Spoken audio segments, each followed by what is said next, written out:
Hello friends, કેમ છો સગલા? આજે આપણે વી કટની રીડા સીવી રહ્યા છે. તો આ મેં કટ કરી ચૂકી છું અને એની આપણે અડધો નીચેથી 1.5 ઇંચ લઈને ઉપર અડધો ઇંચ પર લઈને મેં આ વી શેપ પર સિલાઈ લઈ રહી છું. આ પોઈન્ટને બરાબર વી મિક્સ કરી અને અહીંયાથી એને પરફેક્ટલી મૂકી અને પછી મશીન લગાવું છું. જેમ મેં મશીન લગાવું છું એવી રીતે તમે બી મશીન લગાવવું છે. અડધો ઇંચની મશીનથી લઈ નીચે આપણે થોડું શું વધારે લઈને આપણે એને જોઈન કરશું. આના ઉપર આપણે ડબલ મશીન લગાવશું પૂરી, કેમ કે ડબલ મશીન આપણે લગાવશું તો એના અંદર ફિનિશિંગ બી આવશે અને આપણે પાસે ડબલ મશીન બી થઈ જશે. આ આપણે ઉપરનો જે હિસ્સો છે એને આપણે થોડું શું કટ કરી નાખશું, આપણે લેવલ કરીશું. આ લેવલ શું કામ કરીએ છીએ કે જ્યારે આપણે પેલી પટ્ટી લગાવશું તો પટ્ટી લગાવવાના ટાઈમ પર આપણે છે ને કોઈ પોઈન્ટ નડે નહીં અને આપણે બરાબર એકનો જે મિડલ પોઈન્ટ છે ને એ પરફેક્ટલી મળશે. એટલે આપણે આ ઉપરનો હિસ્સો જે છે થોડોસો જે પોઈન્ટ બને છે એને આપણે થોડું શું હલકું શું કટ કરી નાખશું. ઓકે, આ મારી બીજી મશીન બી લાગી ગઈ છે. હવે આપણે મખનો રેડી કરશું. મખનાના અંદર આપણે ખબર છે કે બારીક પહેલાં એક ફોલ્ડ કરીએ છીએ આપણે અને એ આખો ફોલ્ડ પૂરા રાઉન્ડમાં કરીએ છીએ, એક બારીકસો ફોલ્ડ. તમે જોઈ શકો છો કે મેં કેવી રીતે ફોલ્ડ કરું છું. પૂરું રાઉન્ડ ફોલ્ડ કરવાનું છે અને આખું એક રાઉન્ડ ફોલ્ડ થઈ જાય છે. અહીંયાથી તમારું રાઉન્ડ આવે છે ને થોડું શું આ તમને હલકું શું બરાબર છે લેવલ લઈને ફોલ્ડ કરવો પડશે. આ એક આખું રાઉન્ડ થઈ જાય છે. એના પછી આપણે પાછું સેકન્ડ રાઉન્ડ મારશું, એના ઉપર જ મશીન મારશું. એ જે આપણે હમણાં ફોલ્ડ કરી રહ્યા છે ને એ જ ફોલ્ડને આપણે પાછો ફોલ્ડ કરશું.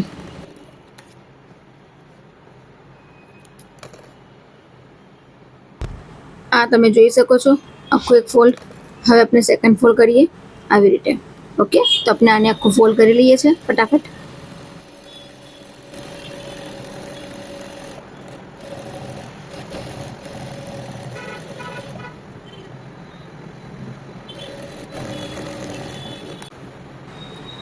હવે આપણે આપનું મિડલ લઈશું આનું.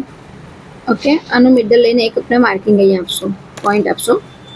ઓકે, આ પોઈન્ટને આપણે આ પોઈન્ટ પર મિક્સ કરવાનું હોય છે. આવી રીતે આપણે આ પોઈન્ટ પર આને મિક્સ કરી અને આપણે છે ને મશીન લગાવી લઈશું.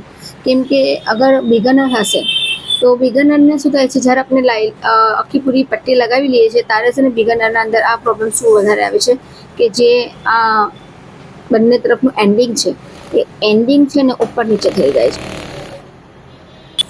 આપણે એન્ડિંગને બરાબર રાખવું છે બંને તરફ, એટલે આપણે આ પહેલાં પડધી લગાવી રહ્યા છે. ઓકે, હવે આ પડધી લગાવ્યા પછી આપણે હવે આ જોઈ શકીએ છીએ આપણે બંને કે એનું લેવલ બરાબર આવે છે કે નહીં. એ બી આપણે એક વખત ચેક કરશું. જોઈ લો છે ને, આ લેવલ અને આ લેવલ બંને બરાબર સેમ આવવું જોઈએ. નહીં તો શું થાય છે કે વખત ઉપર નીચે થઈ જાય છે તો આપણે પડધી જ્યારે પહેરી છે ત્યારે બી ખરાબ લાગે છે અને આપણે કસ આગળ બી પછી ઝોલ આવે છે. ઓકે, હવે આપણે કસ બનાવીએ. આ કસ આપણે ઉરેબમાં કટ કરેલી છે. મેં એક ક્રોસ છે, કોઈ મને અમને મેસેજ નાખેલો હતો કમેન્ટ્સના અંદર કે બેન આપણે આ જ્યારે લાઇનિંગ છે તો આપણે ઊભી લાઇનમાં જ આપણે કસ બનાવીએ છીએ કે આવી રીતે ક્રોસ લાઇનમાં બનાવીએ છીએ. તો જો તમે ક્રોસ લાઇનમાં બી બનાવી શકો છો. કેમ કે આ ક્રોસ લાઇન કેમ આવી છે કે આપણે બંને યોગ નિકાલી છે ત્યારે વચ્ચેથી કપડું બચે છે. મોસ્ટલી આપણે એ વહાંથી જ આપણે કસ નિકાલીએ છીએ તો આપણે આવી રીતે ઉરેબમાં કટ થઈ જાય છે. ઓકે, ને અગર તમે ચાહો છો કે આપણે સ્ટ્રેટ કસ લેવી છે નીચે લાઇનિંગમાં તો તમે એવી રીતે બી લઈ શકો છો. એના અંદર કોઈ ઇશ્યુ નથી, તમે બંને તરીકાથી લઈ શકો છો. તમને આડીમાં નથી લેવી, તમને આડું નથી કરવું બસ ખાલી. કેમ કે અગર તમે લાઇનિંગ રીડા પહેરશો અને તમારી કસ આડી હશે તો એ પૂરું પહેલાં આપણે સામેવાળાની નજરમાં આવશે.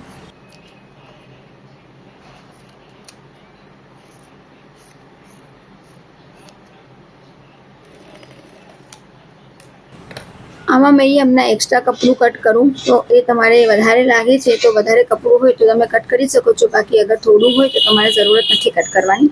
હવે આપણે આ 40 ઇંચની પટ્ટીને આપણે સ્ટ્રેટ મશીન મારી લઈએ. સ્ટ્રેટ મશીન મારા પછી આપણે એના પર ડાબ મશીન બી લગાવશું. કેમ કે એનાથી શું છે કે આપણે આ પટ્ટી એકદમ બેસી જશે બરાબર છે, તો આપણે ઇઝી રહેશે લગાવવાનું. ઓકે, આ ડાબ મશીન લગાવી લીધું છે આપણે ને હવે આપણે યોગ રેડી કરીએ છીએ પૂરો પહેલાં. તો એના માટે પહેલાં આપણે નીચેની પડધી બી રેડી કરી લઈએ. ફર્સ્ટ આપણે આ મશીન લગાવવું છે પૂરું આખું લાઇનિંગમાં પૂરું મશીન છે. આપણે 1-1.5 ઇંચ એક્સ્ટ્રા લીધું છે. મેં સિલાઈમાં અહીંયા વધારે લીધું છે. આપણે એને વધારે લઈને પછી આપણે સિલાઈ લગાવી લઈશું એટલે આ નીચેનો ભાગ આપનો કમ્પ્લીટ થઈ જશે. ઓકે.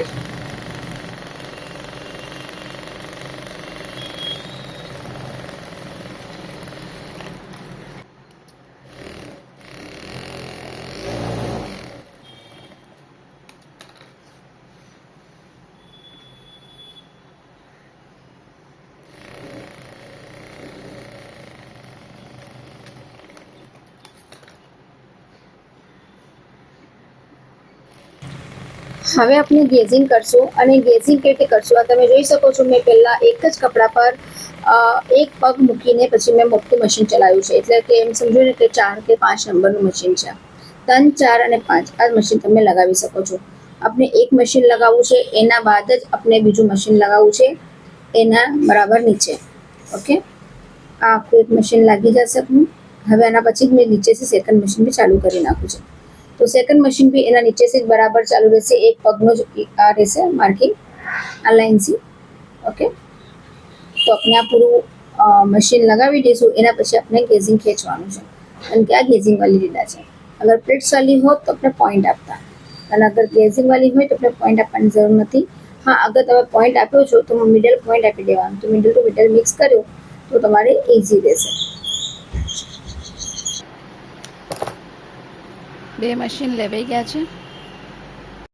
હવે આપણે કસનો પોઈન્ટ આપશું તો આપણા પાસે માપની પડધી છે. તો માપની પડધીમાં જ્યાં કસ હશે માસી આપણે ઉપરથી બરાબર જોઈન્ટ રાખીને બરાબર જ્યાં કસ છે એના સામેની તરફ જ બરાબર અહીંયા આપણે એક પકડીને બરાબર સી પોઈન્ટ આપશું કેચીસી. ઓકે. બરાબર કેચીસી વી શેપનું થોડું હલકો સો કટ આપશું આપણે.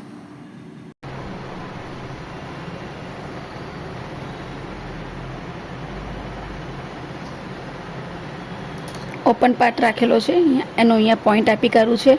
આ એની કસનો પોઈન્ટ છે. ઓકે. હવે આપણે અહીંયા આજે 40 ઇંચની પટ્ટી કટ કરી છે મતલબ 40થી વધારે છે જે આખી 1.5 ઇંચની જે પટ્ટી છે ચોડી જેની બ્રોડનેસ આ 1.5 ઇંચથી થોડી વધારે છે. ઓકે. 1-2 લાઈન થોડી વધારે છે. ઓકે. જોવાય છે 1.5 ઇંચથી 1-2 લાઈન વધારે છે. તમે 1.5 ઇંચ બી રાખી શકો છો.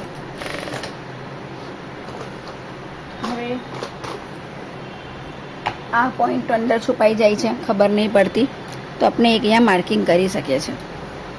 ઓકે. હવે અહીંયા આપણી કસ આવશે તો કસના માટે પહેલાં આપણે આને સીધી કરી લઈશું કસને.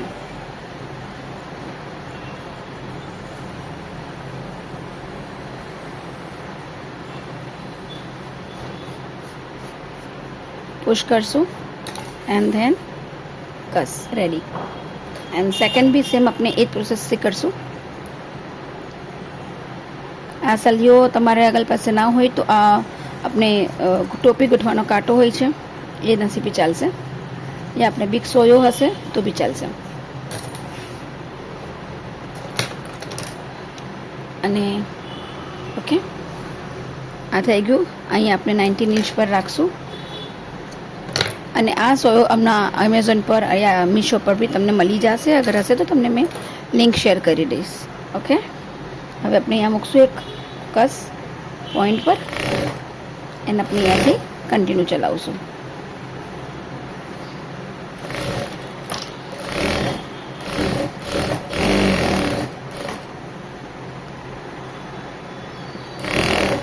અહીંયા બી આપણે એક માર્કિંગ કરશું. બાકી એમ તો ખબર પડી જ જશે આપણે કેમ કે આપણે બેક સાઈડથી લઈશું બધું. હવે આપણે અહીંયા એક ડાબ મશીન લગાવશું. જે ડાબ મશીન આપણે ફિનિશિંગ મશીન કહેવાય છે ને એકદમ કોર્નર પર લગાવશું એજિંગ પર. બંનેના કપડાને ખેંચીને લગાવું છું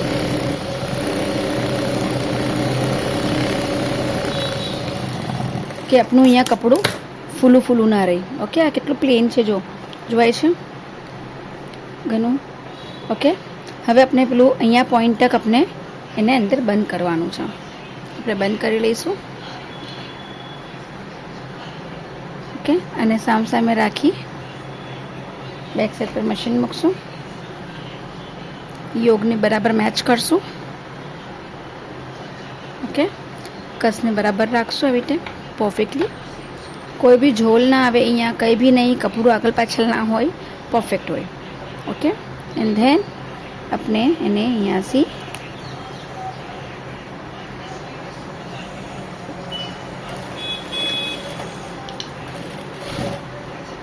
અહીંયા તક આપણે કરવાનું છે. ઓકે,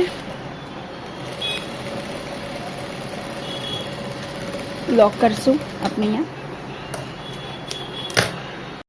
પડદીનો જે આપણો માપ હોય એને નીચે મૂકશું અને પછી આને ઉપર મૂકી અને આપણે બરાબર મેઝર કરશું. મેઝર કર્યા પછી કંઈ બી ઉપર નીચે કંઈ તમને લાગે છે તો તમે એને થોડું શું ઉપરથી કટ કરી શકો છો અને બરાબર આવી રીતે મૂકી શકો છો. હવે આપણે પડદીની ગેઝિંગ જોઈન કરીએ.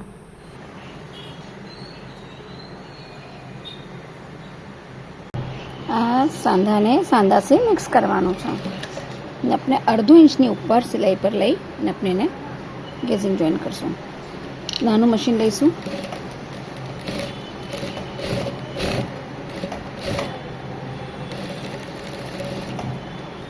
હવે આપણે એને ચેક કરશું. ઓકે,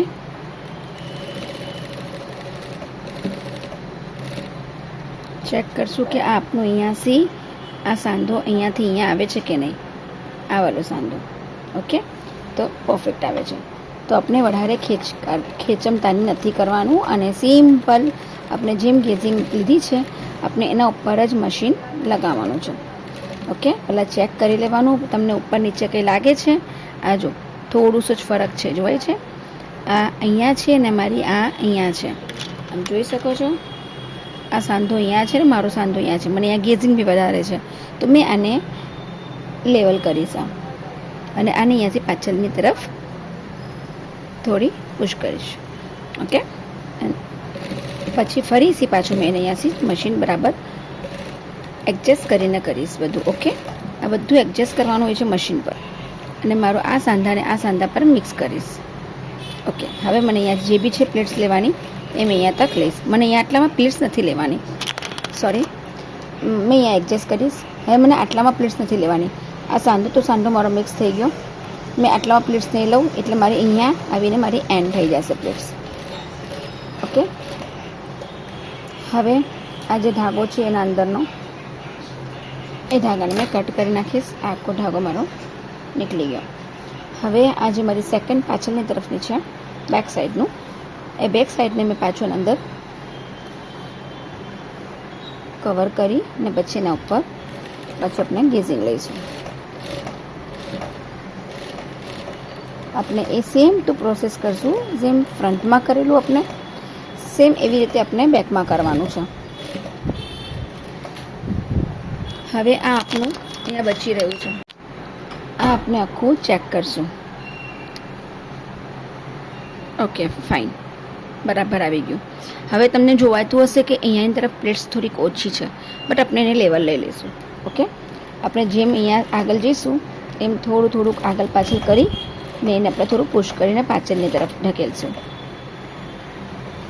કે આપણે આ પાછળની તરફ જે પ્લેટ્સ ઓછી છે તો આપણે એને લઈ શકાય.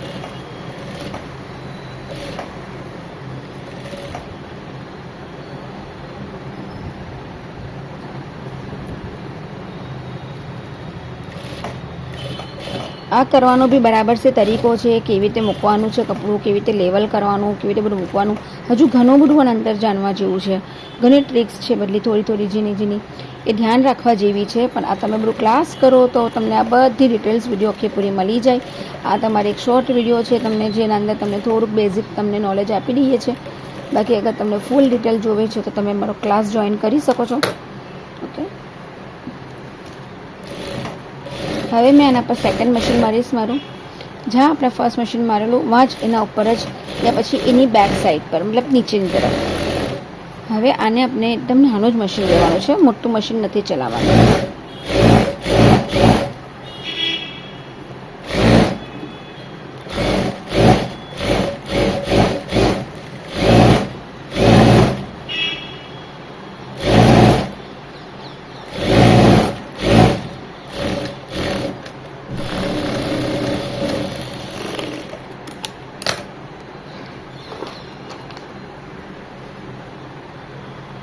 અગર ફ્રન્ટમાં તમે થોડુંક ઉપરથી સ્ટાર્ટ કરવું હોય તો એને તમારે નીકાળવાનું રહેશે. ઓકે, કે મૂકવાનો અંદાજો કોઈ વખત આગળ પાછળ થઈ જાય છે તો આને લેવલ કરવાનું હોય છે. પછી અહીંયાથી સ્ટાર્ટ કરવું હોય છે તો અહીંયાથી અહીંયા તકનો જે છે ધાગો તમારો એને તમને નીકાળવાનો રહેશે.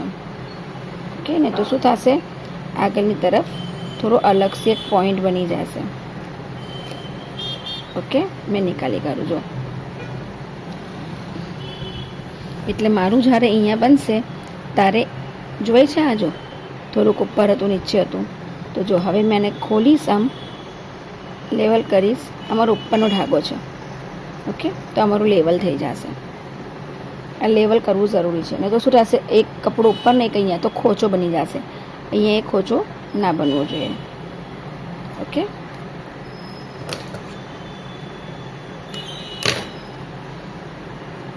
નું લેવલ જો આ કેટલું આટલું કપડું એક્સ્ટ્રા હતું જોઈએ છે તમારે, પણ આ તો વાંધો નહીં, આ તો આયરનમાં ચાલુ જશે, ખબર બી નહીં પડે. ઓકે, આ જોઈએ છે આટલું, આ કપડું મીન્સ કે આ તમારું કપડું આટલું મારું ઉપરની તરફ હતું. ઓકે, અમારી આખી ગેઝિંગ રેડી થઈ ગઈ છે.